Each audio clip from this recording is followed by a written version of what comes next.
So if we move on from mistake, a lack of consent can also occur where there is duress, and there are different kinds of duress that are possible.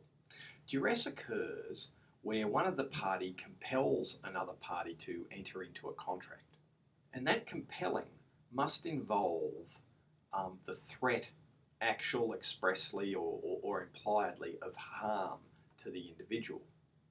If they actually do this, then we said that the person who is the target of that threat or actual harm is considered to have entered the contract under duress, and the contract is voidable by them.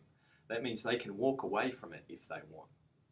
The case of Barton and Armstrong provides a good, clear example of physical duress. And in essence, without going into all the details of the case, Barton was able to show that Armstrong had threatened to kill him if he didn't enter a contract and sell his business as part of that contract. So a physical threat is very clearly one way that duress can be made out. It doesn't just need to be physical harm to the individual. It could be physical harm to their family or loved ones.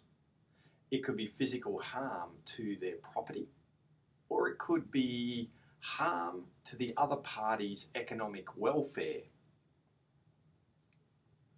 or their financial well-being, and that's called economic duress. So we've seen the case, and I'll leave you to read Barton and Armstrong.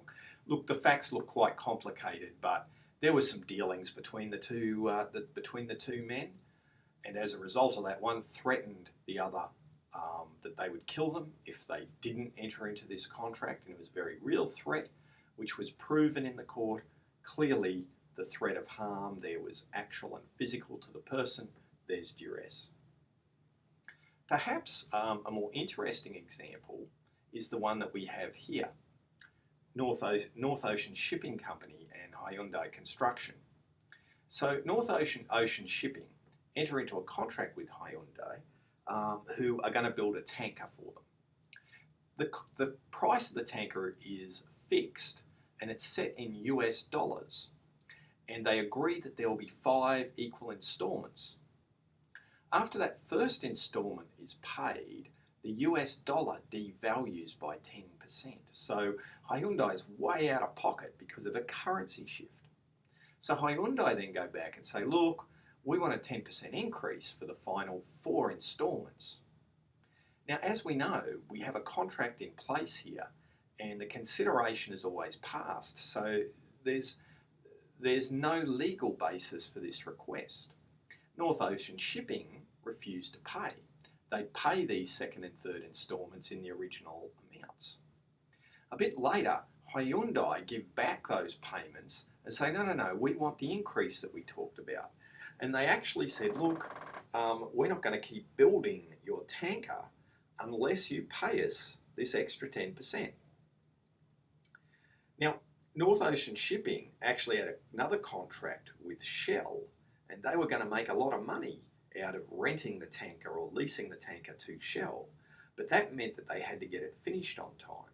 So what you had was Hyundai essentially in a position to virtually blackmail North Ocean Shipping to pay the extra 10% if they wanted the tanker to be finished on time. The problem was there was no legal basis for that extra 10%. Well, in the end, they needed the tanker, so North Ocean Shipping agreed to the increase.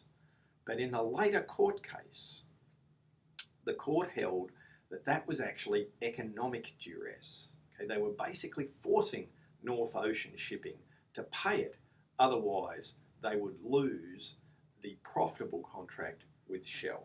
We can see duress has many dimensions, and at its heart, it's about forcing another party into a contract, whether that's by the threat of actual harm to them or their loved ones, through harm to their property and goods, or through the economic harm or harming their financial well-being.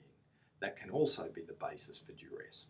That would make the party voidable, that would make the contract voidable by the party who is the subject to that